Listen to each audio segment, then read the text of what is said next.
दोस्तों, दुनिया एक बार फिर एक खतरनाक मोड़ पर खड़ी है।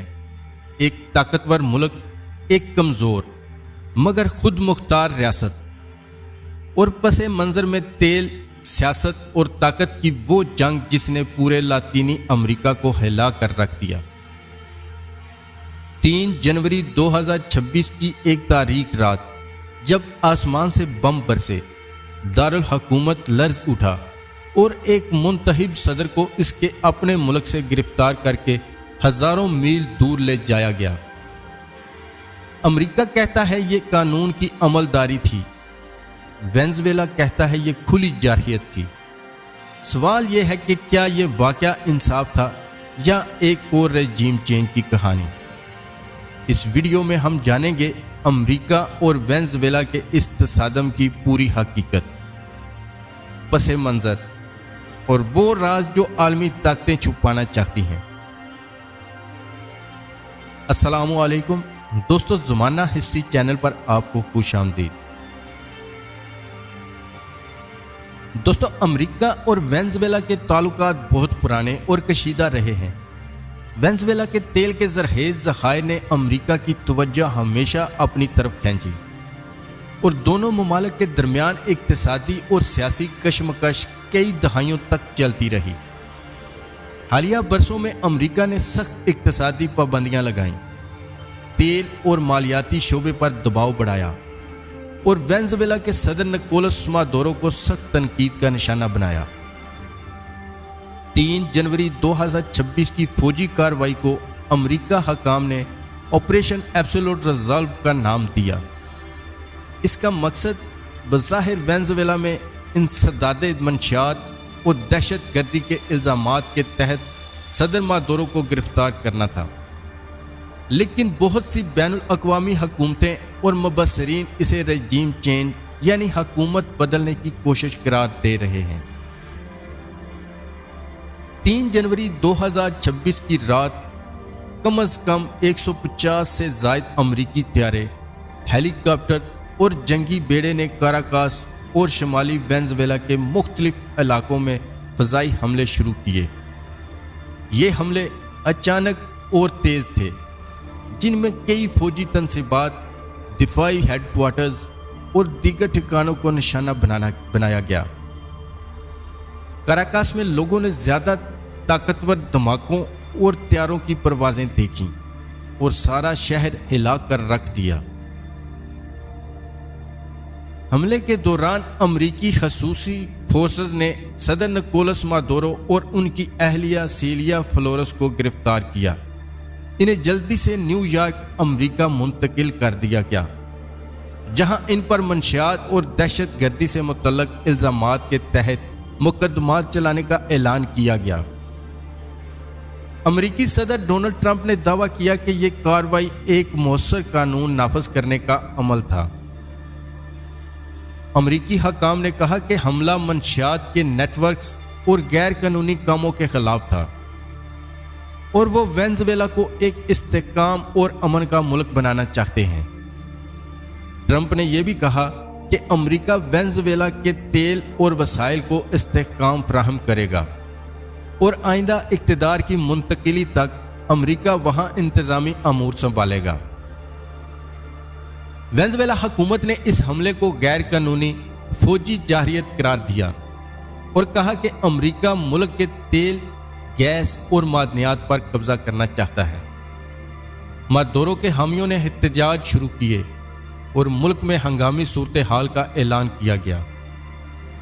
बहुत से ममालिक, खास तौर पर चीन, क्यूबा, ब्राज़ील और रूस ने अमरीका की इस कार्रवाई पर एतराज़ किया और इसे बैनुल अक़वामी कानून की खिलाफ वर्जी करार दिया। अक़वाम मुत्तहिदा और इंसानी हकूक़ ग्रुप भी इस पर तहकीकात और एहतसाब का मुतालबा कर रहे हैं। दोस्तों, बैनुल अक़वामी कानून के मुताबिक किसी भी खुद मुख्तार मुल्क पर फौजी हमला सिर्फ चंद मखसूस हालात में जायज़ समझा जाता है।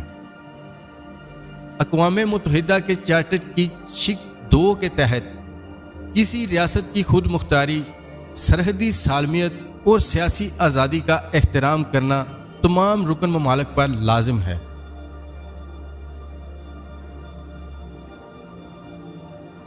इस असूल के मुताबिक कोई भी मुल्क बिला इजाज़त या बिला अक़वाम मुत्तहिदा की मंजूरी किसी दूसरे मुल्क में फौज दाखिल नहीं कर सकता। सिर्फ 2 सूरतें ऐसी मानी जाती हैं जिनमें फौजी कार्रवाई को कानूनी जवाज़ मिल सकता है। पहली ये कि वो मुल्क अपने दिफा में फौरी और नागज़ेर ख़तरे के तहत कार्रवाई करे, और दूसरी ये कि अक़वाम मुत्तहिदा की सलामती कौंसिल वाज़ह इजाज़त दे। वेनेज़ुएला के मामले में अगर अमेरिका ये मौक़िफ़ इख्तियार करे कि इसने अपने शहरियों या अपनी सलामती के फौरी दफा के लिए कदम उठाया, तो भी इसे आलमी सतह पर ठोस शवाहिद पेश करना लाजिम होता है, क्योंकि महज इल्ज़ामात या सियासी इख्तलाफात को खुद दफा नहीं माना जाता। दूसरी तरफ किसी मुल्क के सदर या आला क़यादत को गिरफ्तार करके दूसरे मुल्क मुंतकिल करना बैनुल अक़वामी कानून में इंतहाई हसास और मतनाज़ा अमल समझा जाता है। रियासती सरबराह को अमूमन सफारती इस्तिस्ना हासिल होता है, यानी वो किसी दूसरे मुल्क की अदालत में उस वक़्त तक पेश नहीं किए जा सकते जब तक कोई बैनुल अक़वामी अदालत या अक़वाम मुत्तहिदा का मुतफ़िक़ा फ़ैसला मौजूद ना हो। इसीलिए माजी में जब भी किसी ताकतवर मुल्क ने किसी कमज़ोर रियासत में हुकूमत तब्दील करने की कोशिश की तो इसे रजीम चेंज कहा गया, और ऐसी कोशिशों को अक्सर बैनुल अक़वामी कानून की खिलाफ वर्जी करार दिया गया। अगर किसी फौजी कार्रवाई के नतीजे में आम शहरी मुतासर हों, इंफ्रास्ट्रक्चर तबाह हो या रियासती अदारे मफलूज हो जाएं, तो ये इंसानी हकूक़ और जंगी कवानीन का भी मामला बन जाता है। जिनेवा कन्वेंशंस के मुताबिक जंग में शहरियों का तहफ़्फ़ुज़, अस्पतालों और बुनियादी सहूलियात को निशाना ना बनाना और ताकत का महदूद इस्तेमाल लाजमी है। इसी बुनियाद पर आलमी इंसानी हकूक़ की तंजीमें अक्सर ऐसे वाक़यात की आज़ाद तहकीकात का मुतालबा करती हैं, ताकि ये देखा जा सके कि ताकत का इस्तेमाल कानून के दायरे में हुआ या नहीं।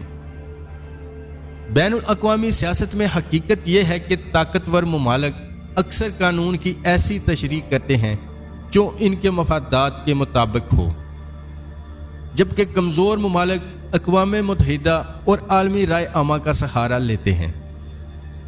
वेनेज़ुएला जैसे ममालिक के लिए ये मसला सिर्फ एक फ़ौजी कार्रवाई नहीं रहता, बल्कि यह इनकी खुद मुख्तारी, वसाइल और मुस्तकबिल की सियासत का सवाल बन जाता है। इसीलिए ऐसे वाक़यात दुनिया को 2 हिस्सों में तकसीम कर देते हैं। एक वो जो ताकत के इस्तेमाल को दुरुस्त करार देते हैं, और दूसरे वो जो इसे आलमी निज़ाम के लिए ख़तरा समझते हैं। यह हमला हाल तक सबसे बड़ा अमरीकी फ़ौजी अमल है जो किसी लातीनी अमरीकी मुल्क में हुआ है, और इसके असरात पूरे जनूबी अमरीका में सियासी कशीदगी बढ़ा रहे हैं।